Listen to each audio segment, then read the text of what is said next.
স্বাগত ডিবিসি সংবাদে আপনাদের সাথে আছে হিমাদ্রি রাহা। শুরুতে জানিয়ে দেব আকিজ বশির গ্লাস সংবাদ শিরোনাম।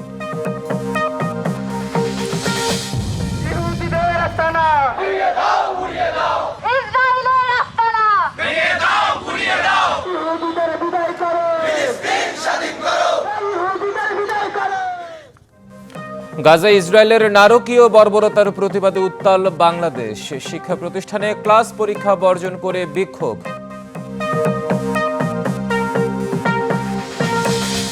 ঢাকায় শুরু বিনিয়োগ সম্মেলন। চীন সহ 40টি দেশের প্রতিনিধিরা ঘুরে দেখলেন চট্টগ্রামের দুটি অর্থনৈতিক অঞ্চল।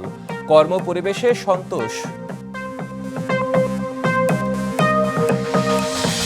শুল্ক নিয়ে যুক্তরাষ্ট্রের সঙ্গে চিঠি চালাচালি নয়, সরাসরি যোগাযোগের মাধ্যমে দর কষাকষি ও টাস্ক ফোর্স গঠনের প্রস্তাব ব্যবসায়ীদের।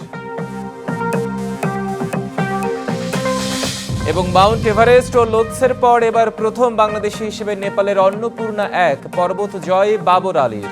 কাল নামতে পারেন বেস ক্যাম্পে।